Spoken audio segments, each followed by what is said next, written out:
পশ্চিম মধ্য বঙ্গোপসাগর ও তৎসংলগ্ন উত্তর পশ্চিম বঙ্গোপসাগর এলাকায় অবস্থান করা সুস্পষ্ট লঘুচাপটি উত্তর পশ্চিম দিকে অগ্রসর ও ঘনীভূত হয়ে নিম্নচাপের রূপ নিয়েছে বলে জানিয়েছেন আবহাওয়া অধিদপ্তর।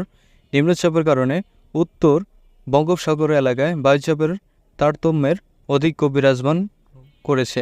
আজ রোববার আবহাওয়া বিশেষ বিজ্ঞপ্তিতে এই তথ্য জানিয়েছেন সংস্থাটি।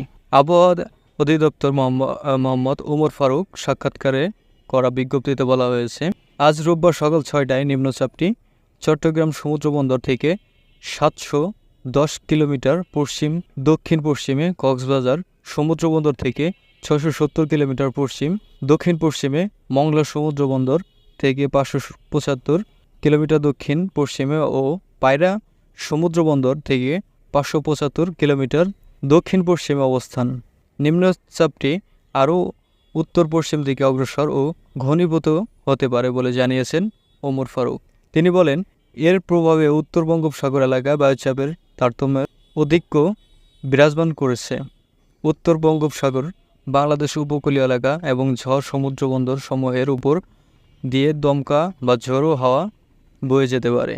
ওমর ফারুক জানান, নিম্নচাপ কেন্দ্রের ৪৪ কিলোমিটারের মধ্যে বাতাসের সর্বোচ্চ একটানা গতিবেগ ঘন্টায় ৪০ কিলোমিটার, যা দমকা বা ঝোড়ো হাওয়ায় আকার ৫০ কিলোমিটার পর্যন্ত বৃদ্ধি পাচ্ছে।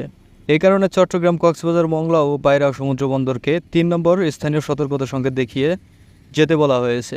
পাশাপাশি উত্তর বঙ্গোপসাগরে অবস্থান করা মাছ ধরার নৌকা ও ট্রলারকে পরবর্তী নির্দেশ না দেওয়া পর্যন্ত উপকূলীয় কাছাকাছি থেকে সাবধানে চলাফেরা করতে বলা হয়েছে। এই কারণে চট্টগ্রাম, কক্সবাজার, মংলা ও পায়রা সমুদ্র বন্দরগুলোতে ৩ নম্বর স্থানীয় সতর্ক সংকেত দেখিয়ে যেতে বলা হয়েছে। পাশাপাশি উত্তর বঙ্গোপসাগরে অবস্থান করা মাছ ধরা নৌকা ও ট্রলারগুলোকে পরবর্তী নির্দেশ না দেওয়া পর্যন্ত উপকূলীয় কাছাকাছি থেকে সাবধানে চলাফেরা করতে বলা হয়েছে।